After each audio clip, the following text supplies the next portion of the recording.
बिस्मिल्लाहिर्रहमानिर्रहीम जी। मैं doctor Mohammad Naveed Aslam Mattoo, doctor Mattoo care and cure से आपकी खिदमत में दोबारा हाजिर हूँ। आज हम जिस बीमारी पे डिस्कस करना चाहते हैं, टेक्निकली तो इसको बीमारी नहीं कहना चाहिए, एक मौसमी खराबी कह सकते हैं आप।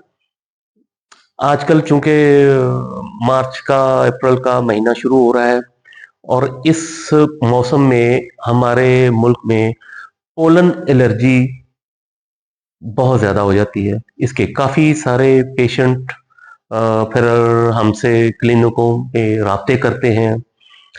गो कि ये बड़ा शॉर्ट प्रॉब्लम है, लेकिन बड़ा तकलीफ देह है। जिन जिनको पोलन एलर्जी होती है वो बड़ी तकलीफ में होते हैं। छींकें आना, आंखों से नाक से पानी आना, फीवर हो जाना, सांस का इशू होना, और ख़ास तौर पे ये फरवरी, मार्च, अप्रैल के मौसम में, महीनों में ये प्रॉब्लम आती है, क्योंकि इस मौसम में बहुत सारे फूल, फल, दरख्तों के नए पत्ते निकल रहे होते हैं। इस्लामाबाद में आप देख लें, वहाँ पे शहतूत बहुत लगा हुआ है, और वो इस्लामाबाद में ये पोलन एलर्जी भी काफ़ी सारी होती है। बहुत सारे लोगों को इसका इसका शिकार हुए हैं और हो रहे हैं। इस वजह से फिर लोग ऑब्वियसली बड़े परेशान होते हैं। बच्चों को ये प्रॉब्लम आ रही है, हमारी घर की खवातीन को ये प्रॉब्लम आ रही है, इसी तरह बड़ों को, बूढ़ों को खास तौर पे ये बड़ा मसला बन जाता है। और इसमें ऑब्वियसली इंसान को तकलीफ तो होती है हर वक्त। आपकी अगर नाक बह रही है, नज़ला सा हो रहा है, आंखों से पानी आ रहा है, छींकें आ रही हैं, बुखार हो रहा है, जिस्म टूट रहा है, तो बड़ी तकलीफ दे प्रॉब्लम होती है ये वाली। आप होम्योपैथिक में इसका बड़ा अच्छा इलाज है। आपने देखा होगा कि देसी प्याज, जब हमारी माएँ बहनें किचन में जब उसको छील रही होती हैं, काट रही होती हैं, तो उसकी वेपोरेशन होती है, उसका पानी जो है वो फिजा में फैल जाता है। और आप जरा उस पिक्चर को अपने नजर में रखें, आपको पता लगेगा कि वो खातून जो प्याज काट रही है, उसकी आंखों से बड़ा पानी निकलता है, नाक से पानी निकलता है, उसको बड़ी छींकें आती हैं, आंखों में जलन हो रही होती। इवन के उस वक्त किचन में कोई और भी होगा तो उसके साथ भी ऐसी ही कैफियत हो रही होगी। सेम ऐसी ही कैफियत उस वक्त पोलन एलर्जी में उस पेशेंट के साथ होती है जो इसका शिकार होता है। इसीलिए मैंने कहा कि ये बड़ी शॉर्ट प्रॉब्लम है। ये एक दायमी मर्ज नहीं है। कुछ महीनों के लिए, 2-3 महीनों के लिए ये प्रॉब्लम आती है, लेकिन जब भी आती है बड़ी तकलीफ देती है पेशेंट्स को। तो आजकल चूंकि पोलन एलर्जी का एक सो कॉल्ड सीजन शुरू हुआ है, तो मैंने सोचा क्यों ना इसके ऊपर एक वीडियो बनाई जाए, आपको इसके बारे में, कुछ दवाइयों के बारे में बताया जाए, कुछ अच्छा मशवरा दिया जाए, कुछ खाने पीने की परहेज बताई जाए, ताकि मेरे वो दोस्त, अहबाब, भाई बहन, बेटियां, बहनें जिनको ये प्रॉब्लम है वो इससे बच सकें और अपनी सेहत का ख्याल रख सकें। तो इसमें एक तो मैंने आपको ये प्याज के हवाले से बताया। प्याज ही से एक दवाई बनती है जिसको होम्योपैथिक में एलम सीपा बोला जाता है। वैसे तो ये डिस्क्रिप्शन में मैं ये तमाम जो भी दवाइयां बताने लगा हूं ये मौजूद होंगी। अगर किसी को समझ ना आ रही हो मेरी बात की, या दवाई बोलने में कोई प्रॉब्लम हो, उसको समझने में प्रॉब्लम हो, तो डिस्क्रिप्शन में ये दवाइयां लिखी हुई हैं, उनका तरीका इस्तेमाल भी मैंने लिखा हुआ है, आप वहां से वो देख सकते हैं और इस्तेमाल करें। अल्लाह ताला आप सबको सेहत दे। एलम सीपा 200, इसके 10-10 ड्रॉप सुबह, दोपहर, शाम आप एक कप पानी में लें।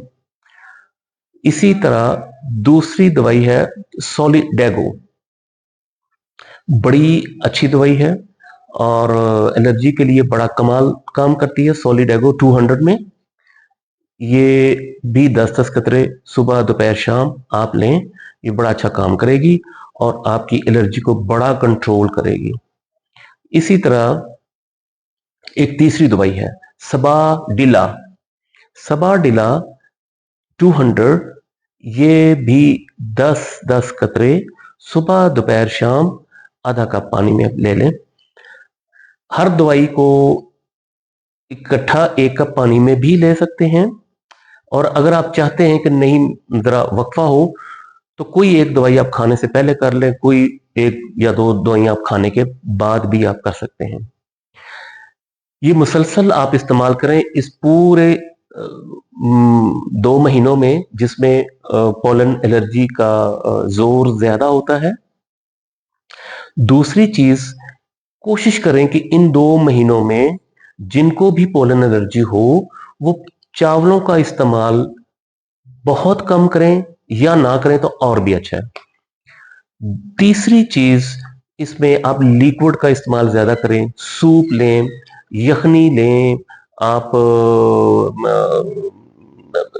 अपना सब्जियों का सूप भी इवन आप ले सकते हैं, वो इस्तेमाल करें। ड्राई फ्रूट्स लें। इसी तरह आप आपके खाने के अंदर अच्छी और हेल्दी डाइट होनी चाहिए। सिट्रस का इस्तेमाल कम करें। जिनको ये प्रॉब्लम हो जाए वो सिट्रस का इस्तेमाल या किन्नू माल्टे का इस्तेमाल ना करें तो ज्यादा अच्छा है। जैसे लीमू का अचार है, इसका इस्तेमाल भी अगर इस सीजन में ना किया जाए तो ज्यादा बेहतर रहेगा।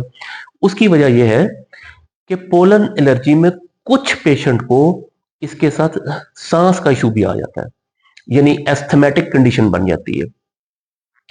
पोलन एस्थमेटिक प्रॉब्लम उनको हो जाती है, तो उसमें भी ये दवाइयां बहुत अच्छा काम करती हैं। लेकिन अगर इसमें किसी पेशेंट को अगर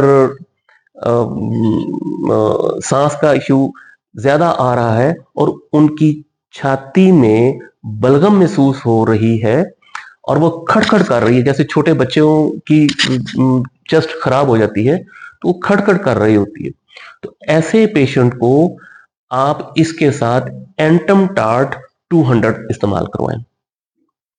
एंटम टार्ट 200 आपकी चेस्ट को क्लियर करती है और उसमें जो बलगम का इखराज है उसको भी ठीक करती है। ये 3-4 दवाइयां जो आपकी पोलन की एलर्जी में आपको बहुत फायदेमंद होंगी। एक चीज, क्योंकि ये चैप्टर थोड़ा सा बड़ा हो गया है, हमारे यहाँ पेशेंट्स बाज़ औक़ात बहुत ज्यादा एग्रेसिव कंडीशन में भी चले जाते हैं, तो उसमें सांस का प्रॉब्लम भी ज्यादा हो जाता है, जिससे पेशेंट ज्यादा घबरा जाता है, परेशान हो जाता है। तो ऐसे पेशेंट जिनकी चेस्ट में वीजिंग हो रही हो, यानी कि छाती से सीटी की आवाजें आ रही हो, तो ऐसे पेशेंट इन्हीं दवाइयों के साथ साथ अगर इपिकॉक 200 और स्पॉन्जिया 200, इन दोनों को भी नीम गर्म पानी में इस्तेमाल करें तो उनके लिए बहुत फायदेमंद रहेगा और वो अपने आप को बड़ा अच्छा महसूस करेंगे और उम्मीद है कि इससे वो इस प्रॉब्लम से बचे रहेंगे, या कम से कम उनको इसका पोलन एलर्जी का अटैक बहुत कम हो जाएगा। ये दवाइयां आप इस्तेमाल भी करें और इनको याद भी रखें, क्योंकि जरूरी नहीं है कि इस सीजन में ही आप बिल्कुल ठीक हो जाएं। हो सकता है अगले सीजन में आप जब ये दवाइयां इस्तेमाल करें, दोबारा ये आपको अटैक हो, तो यही दवाइयां इस्तेमाल करें तो अटैक माइनर होता चला जाएगा। और उम्मीद है कि आप इस पोलन एलर्जी की प्रॉब्लम से हमेशा के लिए ठीक हो जाएं। मेरी बड़ी दुआ है आप सबके लिए, अल्लाह ताला आपको सेहत दे, अल्लाह ताला आपकी उम्र दराज करे और अल्लाह ताला आपको इस बीमारी से बचा के रखे। इंशाल्लाह अगली वीडियो में फिर मिलता हूं। अल्लाह हाफिज।